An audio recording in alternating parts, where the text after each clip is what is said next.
For those of us who practice the Christian holidays, Holy Week is approaching fast.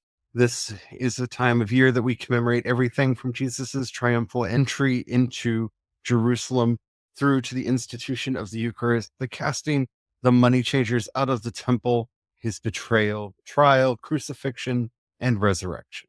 This is an important time of year. Paul tells us that the crucifixion and resurrection are the most important parts of the story.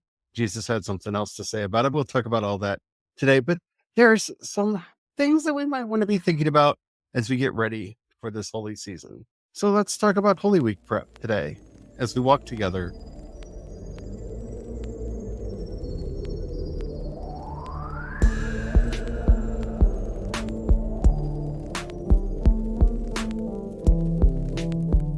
Hello, everyone. My name is Charlie. I am a Christopagan druid and priest of Bridget. Hello, everyone. My name is Brian. I'm a Christopagan druid and sous chef to the dogma. Today, we are going to be talking about getting ready for Holy Week, some things that you may want to do, have ready, maybe some things that you want to actually have on hand for this celebration and commemoration and whatever else it means to you. There's a lot of different ways to talk about this. A lot of times it's a time of year for families to get together.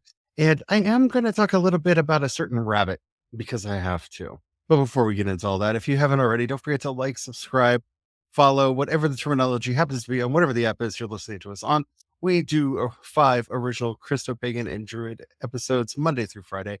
And you don't want to miss a thing, especially through Holy Week, because we're going to be doing an episode all 7 days.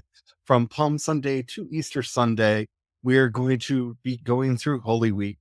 And it's going to be interesting because we're doing it from a Christopagan perspective. So you don't want to miss anything. All right, let's get into it. Charlie, thanks for that lovely intro. But what does Holy Week mean to a Christopagan? And what does it mean as a Christopagan? Because I know what it means as a Christian. I know what it means as a Jew who's practicing Passover. Which is also that week. Yeah. But what does it mean as a Christopagan? So Christopaganry is a old new thing, and there are several different ways that it's been interpreted throughout history. The most common one that we see throughout the older motifs is looking at this as Jesus as the fruit of the tree of life, where an apple has to die for seeds to be planted, that you have to pick the fruit before you can get the seeds to plant for the upcoming harvest. And so that's generally how this holiday is thought about and commemorated, especially in a lot of the older texts. And it's a very different image from the angry God that we got last week when we were talking about the evangelical spider god that dangles everyone over the pit of hell. And we got to keep it happy or it's going to cut the thread and drop us into the fire. This is, yes, a much more nature-driven image, but it is a very natural way of understanding the imagery of the death, burial, and resurrection. That Jesus is on the tree, he is hanging on the tree, picked, which is the cross, picked, planted into the ground, placed into the tomb of Joseph of Arimathea to rise again in the newness of life on Easter Sunday. And we see this even further in I don't even know where to put a lot of the non-canonical gospels, because clearly the early church labeled them pagan because pagan was basically everyone we don't like. When you think about the origin of the term pagan, if they did not like you, you were pagan.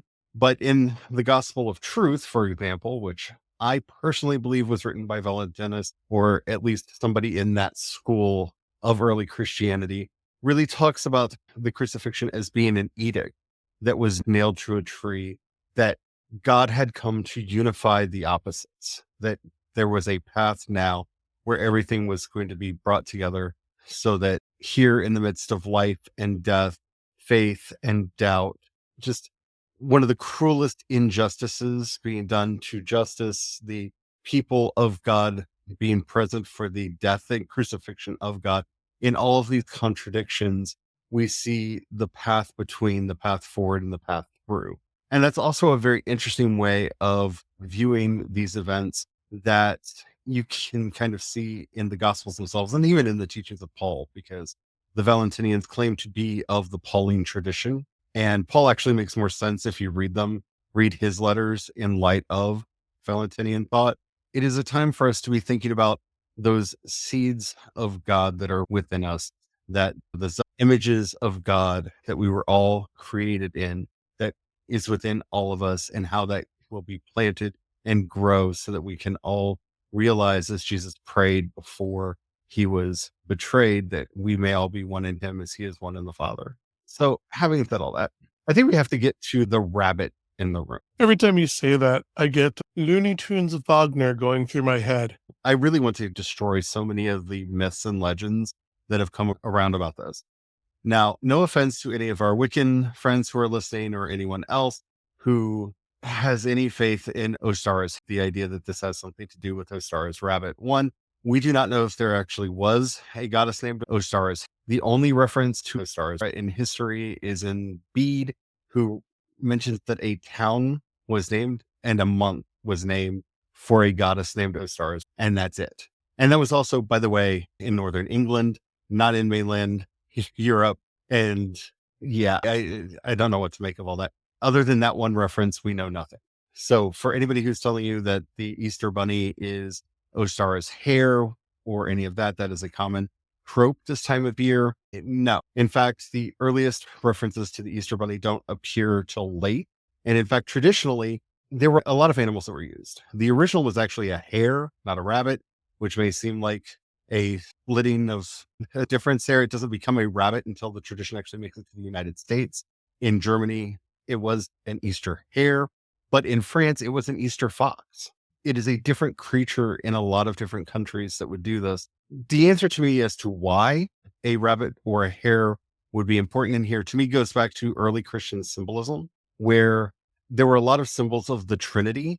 And one of the most common was 3 hares or 3 rabbits chasing each other in a circle. That this was a symbol of the Trinity that we would see in a lot of older texts all the way up through the late medieval into the Renaissance period. And so it is likely that that is where that image comes from. If it is even of Christian origin, there's a very good likelihood that this was just something a community started doing that then spread, because the earliest references we have to it refer to one city in Germany. And then as time goes on, it spreads to more cities in Germany. And then German immigrants bring it to the United States. And that's where we get our modern Easter Bunny from. Again, this has nothing to do with a goddess Ostara, because if there was a goddess Ostara, she would have been in England somewhere, not in Germany. And this has nothing to do with her. It appears to be just a fun thing that parents would do with their kids. It just seems to be a secular thing all along. And that's not a bad thing, but I think people try to put too much spiritual importance on it, and it distracts from everything else. If you will, Christian traditions from this period are, of course, the Via Dolorosa, saying the Way of the Cross, which, like all good Christian traditions, we don't know where it came from. St. Francis gets blamed for starting it. St. Dominic gets blamed for starting it, because of course they do, because this is the way. If you try to trace almost all traditions are traced back to one of them eventually at some point. I've seen people try to trace the Christmas tree back to St. Francis, even though it's a Germanic thing that appears to have come in with Martin Luther and Lutheranism. Francis and Dominic get all the blame for all of the traditions in the church. But this is a recitation of the path Jesus took from his condemnation through to the crucifixion. It is generally performed on Good Friday, and it can be a good meditation on the events that, not only the events that transpired, but kind of living out the experience of it. And it's one of the reasons why I do recommend, if this is something that you really feel called to do, doing the Way of the Cross, which you can either find a written version of. And by the way, there is no one canonical right way to do it. It is a series of stations, which is why it is sometimes referred to as the Stations of the Cross. And then various people have written prayers and meditations to go along with each station. It's a good thing to do because, as Joseph Campbell said, ritual is mythology enacted. And in doing the Stations of the Cross, it does help you to get into this place where you're witnessing an innocent man going through all of this hardship on his way to his inevitable death. And there's something moving and very powerful in this, especially in today's climate where we're watching a lot of innocent people get persecuted for things and a lot of innocent people still being killed for reasons. Can't even say good. I don't even know how to word that without just going off in a diatribe on that alone. But Yeah.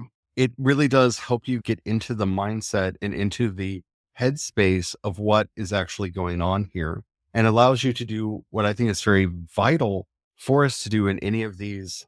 When we're doing any reenactment or trying to connect to any story from the tradition, is being able to enter into it and participate. It's like doing the Monday, Thursday vigil where Jesus asked his disciples, come and pray with me. And so there are communities that will, on the Thursday before Good Friday, do an overnight vigil where you stay up all night praying. In the Catholic tradition, it is sometimes done with the benediction of the Holy Eucharist, sometimes without. That may be something that you want to do. And if so, you need to figure out where and all of the timing and everything for it. That's why it's so important to start your preparation now. Yeah. Start considering which practice do you want to engage in this time, then prepare. If you're doing an overnight vigil, make sure you've got the space figured out. Make sure you don't have commitments first thing in the morning or that next day, or that you'll have a chance to sleep or nap some the next day so that you can be rested before having to operate heavy equipment or anything of that nature. It's one thing to have intelligence about a thing, to know the facts of what's going on this week, but the wisdom comes through experience. And, hopefully none of us goes through a full experience like that, but with other practices, you can glean experience, you can glean wisdom from going through that. It can be very powerful. Honestly, I think a great way to celebrate Holy Week would be to join some of the protests that are going on where people are trying to metaphorically cast out the money changers in our society today. There are a lot of Yeah. different protests around the country and around the world dedicated to that are happening quite regularly. Some are happening every day, some are happening every week. That would be, to me, a very valid celebration of this time period, just because it is walking in the tradition of what Jesus taught, right? It is going there and speaking truth to power. Now, this is the great contradiction when it comes into Jesus's teachings, in that confuses a lot of people. Jesus taught a form of very radical nonviolence in everything. Yet here in Holy Week, we see him flipping over the tables of the money lenders, running them out of the court. This stands in such harsh relief compared to the other teachings of Jesus. I think it's important for us to realize Jesus was raised in the shadows of Sepphoris. His mother was from the city of Sepphoris. And we don't know how many people died in the revolt that happened in Sepphoris. Josephus, probably exaggerating, says 2,000 people were crucified in Sepphoris. And the rest of the people were hauled off into slavery that were captured by the Romans. This is probably an exaggeration given the size of cities at the time. I don't know that there would have been 2,000 people there to crucify and have people left over to round up. The Romans did what the Romans did. Here's a simple practice. If you want to try to understand how horrifying something like that would be, imagine, those giant utility poles along the side of the road. Imagine if in between each one of these 10 crucifixions standing there. So if there was only 200, as you're going down the road, count 20 of them. Yeah. That's how far down that road you just drove of people hanging and dying on a cross would be crucified for the public to see. So there's 2,000 to be 200 of them. It's horrifying to imagine even 200 people being crucified. They left them up there for a long time. No, until they were bones. Yeah, until they were bone. Most crucifixions, you could sue for the body after they died, but most bodies were left up until they were bones and fell off of their own accord. So Jesus understood the terror that Rome tried to rain down on people. I think it's incontrovertible when you read the Gospels that Jesus had planned his own death and was planning on giving himself over as a way to save those people that were in the movement. To me, this is this exaggerated. There's not a recording of him actually striking anybody. He makes a big scene in the temple because he knows it'll be noticed. He tells Peter to go and get swords. Peter comes back with one sword and says, it will be enough. Why? Because he needs to show that he, Jesus, is the threat and that none of the other people are. This is in a very literal sense, Jesus sacrificing himself so the movement can survive.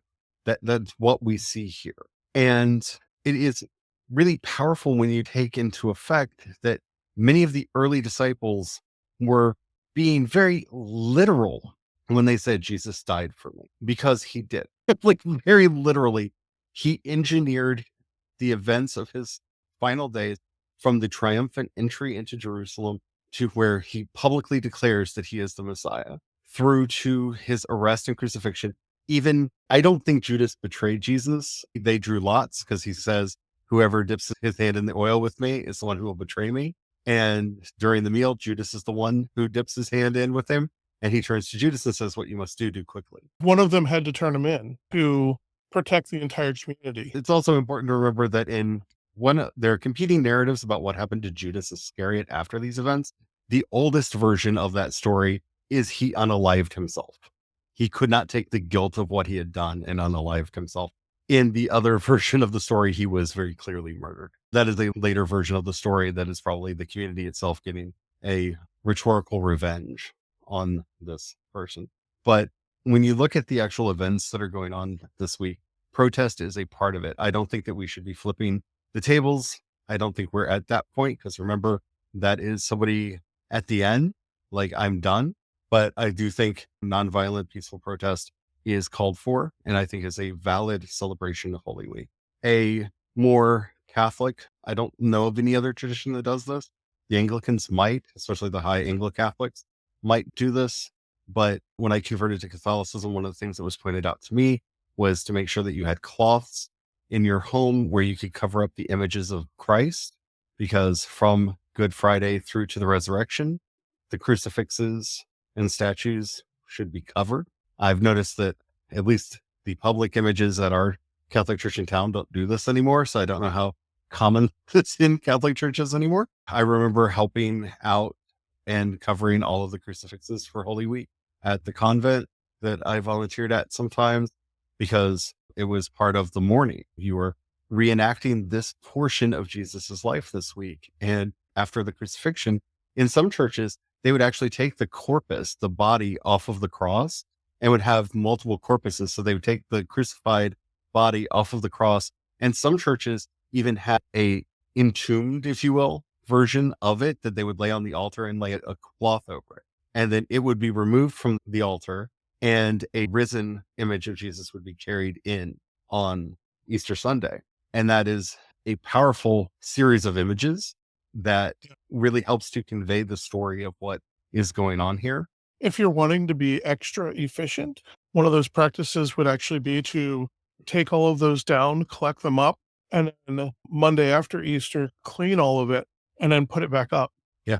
You actually take this as an opportunity to clean the statuary and the crosses of the death and the resurrection symbolism, and then you can hang them back up clean. Of course, the biggest thing that I think, the two biggest things that people think about when they're thinking of Holy Week prep is, of course, the Easter baskets for kids, loved ones, and of course, the Easter meal, especially if you're going to have family coming along.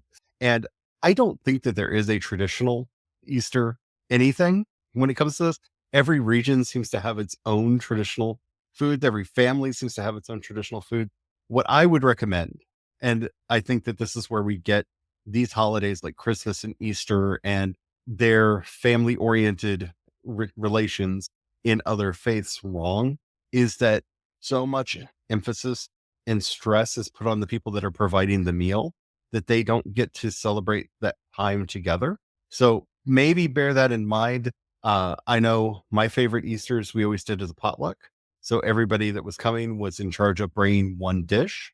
That way, no one was stuck in the kitchen cooking throughout the entire meal, and everybody could bring their favorite dish. And we would prearrange it. So who's bringing the meat, who's bringing the veg, who's bringing desserts and stuff. I also really like the potluck just because of the added symbolism where we are in the cycle of the year. We've just come out of winter. We are in spring. So having those low and slow cook type foods, basically the things that would have been the leftover from storage from winter, being all thrown in a pot and cooked together is also very symbolic of that time of year. I really like that. Big fan of lamb, but the eating of the Easter lamb makes my Gothic side giggle because it's a little bit of dark humor. I find it hilariously blasphemous how many families have the Easter ham. That is a big thing. We grew up Yeah, having like ham was our go-to. Like we had turkey for Thanksgiving, but we had ham for Easter. And that's kind of how I was raised, was with not a Christmas ham, but an Easter ham. And there's something almost beautifully blasphemous about that in a very kind of Christian way. But so one thing I really want to bring up about this is, remember, if you're trying to figure out what church should look like going forward, the early Christian meetings were the agape feasts. That's what they were called. They were literally the feasts of love, the feasts of compassion, and they were potlucks.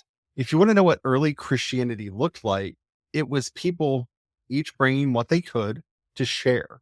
Paul goes into great detail about this, that the rich people were bringing really extravagant foods and that they had to share that with everyone that was there. All the food went on one table and you had to have access to it. You couldn't just bring the good foods for the rich people and let everybody eat the scraps of whatever remains. Everyone needed to get access to everything. That these love feasts were what worship looked like in the early church. They would get together, they would eat together, they would break bread together, they would drink wine together, and they would sing together. And people would prophesy and teach, and they would discuss. And this is what early Christianity looked like. The very earliest Christianity, before the imposition of priests, before the imposition of this hierarchy that would come later into the movement, it was these very egalitarian love feasts. That's actually the word Paul uses for them. They're love feasts. They're feasts of compassion, where everyone would get together and share meals. And in the modern church, the only time this happens is either in the potlucks after the services or in these times when families get together. And I really feel like that's something we need to bring back. Like when I think of what does a Christopagan church service look like, it's everybody getting together and having a meal, having some wine, singing songs together. That is what, like, going back to the roots of this, that it's in this celebration of life. It's not sitting in pews and obeying and being quiet in church. It's not that. It's this celebration of life with all of us coming together that I think we really should try to bring back. very much. I also think at some point during that week, and not necessarily, don't just try to cram it into the Easter feast, but I think another practice that's really good to do is at some point during the week, and if you want to be a traditionalist, it would be Thursday night, the breaking of the bread Yeah. and wine. And because I'm not saying necessarily do full Eucharist. If you're Catholic, of course, go for it. Catholics are not the only people that have the Yeah, Eucharist. yeah. Anglicans do, the Lutherans do. Everybody Well, else just has the bread and wine Lord's Supper or something like that. yeah. Get together with some loved ones, some friends, some family, and even if it's just a wine, bread, and cheese little get together, social get together, just visit, say hi, and break bread and have some wine together. Just have that experience. That's a wonderful practice to do because it gives so much more context and understanding to some of what's going on and what community is. That's why I'm suggesting that practice be separate from like the Easter feast, because this one you want to keep simple so that the focus is on community and being together in community. And on that note, if, as you know, I like to go out of the canonical gospels from time to time because I think there's some interesting things preserved outside of them. Just when you have a moment, go on the internet and search the round dance of the cross. This is one of my favorite non-canonical passages of Jesus. This is a story from the Apocrypha that takes place between the Last Supper and them arriving at the garden. And it's Jesus and the apostles on their way to the garden, and Jesus is dancing and singing this song. And when they get to the garden, all of the apostles form a circle, and all the people that were at the feast form a circle around him. And they're singing and dancing in this circle, moving around him as he proclaims himself the Lord of the dance, the Lord of the song, the Lord of death, and the Lord of life. It is a brilliantly beautiful song. It is a very interesting passage. And I do wish more of these kinds of stories had survived into the canonical gospels. As I say often, I don't like that the only gospel that says Jesus laughed is the gospel of Judas, because we know he went to parties all the time. So we know Jesus laughed, but none of the canonical gospels have Jesus laughing. We just have him at parties. And so he gets visualized as the kind of quiet, stern one over in the corner at the parties, not the one telling jokes, not the one laughing at the jokes, right? He's going to parties. He's there to connect with the people at the parties. You know, he was telling the jokes. He was laughing at the jokes. He was part of the festivities. And this is, I would never say that like this happened or that this is legitimately something that Jesus said, because it is very clearly a probably 3rd, 4th century text that was written. But it is such a different way to view the Easter story of Jesus and the apostles on their way to the garden, where we know he's going to face his final temptations, right? Lord, if this cup can pass away from me, let it pass, for I do not want to taste its poison, right? We know the great suffering that is to come, but this moment of just Jesus in community, dancing and singing on their way to Gethsemane, on the way to the cross. There is a joy in the midst of the struggle there. Because even in this version of the story, remember, the crucifixion is still going to happen. The Last Supper, he proclaims, I'm going to die. One of you will betray me. Like, those are still parts of the story. And yet, still we sing, still we dance on the way to the garden. And it's a beautiful moment. And it's something that I tend to find myself reading. Every year on Good Friday, I read the Gospel of Truth. It's become just a little tradition for me, because I do resonate strongly with a lot of Valenian Christianity. And so that is something that I do. I find very moving and powerful on that day. Whatever your traditions are, I think you should make sure to bring them in, because this is the festival of rebirth. This is the festival of new life. It is the sacrifice of the one who did the work and who is going on to the reward. The one who even on the cross is setting people free. Tonight you will be with me in paradise. Forgive them, Father, for they do not know what they do. And so it should be equal parts serious and somber and meditative, joyful. And I can't wait till Sunday when I can say the word I've been dying to say for so long, because it is the one thing that I still, from my old Catholic roots, give up for Lent. I can't say the praise word that starts with an H or an A, depending on how you spell it. You don't say that during Lent, but Holy Week is approaching, and it feels so good on Easter to wake up and look over at Brian and say, Christ is risen, and the word I can't say. And because it is a word that is on my tongue a lot in prayer, it is a word that I use a lot, and to go 40 days where I have moments where I want to shout it, because it is such a part of me, to have that moment of freedom. It really brings home that liberation that goes with Easter, that I can say the word, and I say it with gusto, and I say it way too much. Not even variants. I got scolded this year for saying a variant of it in jest, because it wasn't the same intentions. That's why I used the variant, but yeah, not even the variants. Scolded is a bit strong, but I did give you the scowl owl. Like Two words. And I was like, I didn't say it, and I didn't say it with any of that intention either. I was messing around, and that's why I used the variant word of that, which is the messing around version. But yeah. So I hope this has helped you get ready for this Holy Week. I can't wait to go through this Holy Week with you. This is the first time we've done this on the podcast, where we're going to be here for all 7 days from Palm Sunday to Easter Sunday with you. And we're going to be going through the events of Holy Week and going through them from this very Christopagan Druidic perspective. And I really can't wait to do that with you all. I'd love to know what your Easter traditions are. And honestly, I know we have quite a few listeners in the Southern Hemisphere, and we're talking about this as a spring festival. And of course, in the Southern Hemisphere, this is a fall festival. So I'm really curious how that would change your interaction with it and your relationship with it. Because unlike the other festivals where we're like, if you're in the Southern Hemisphere, you know, our Beltane is your Samhain and your Samhain is our Beltane, and you can interchange them like that. This isn't interchangeable like that. I'm curious how that experience. Yeah, it makes me wonder, is the Easter feast like a big old feast? Because this is harvest time. So, you know, they're in the season of harvest and pulling in everything. So I'd love to know. And whatever your traditions are, if you feel like sharing, I would love to know them in the comments. If you're listening to us on YouTube, Spotify, or CreationsPaths.com, you can leave a comment right there. If you're listening to us anywhere else, if they say you can leave a comment, they will not let us know. So leave a comment there anyway, because engagement is magic. And then head over to CreationsPaths.com.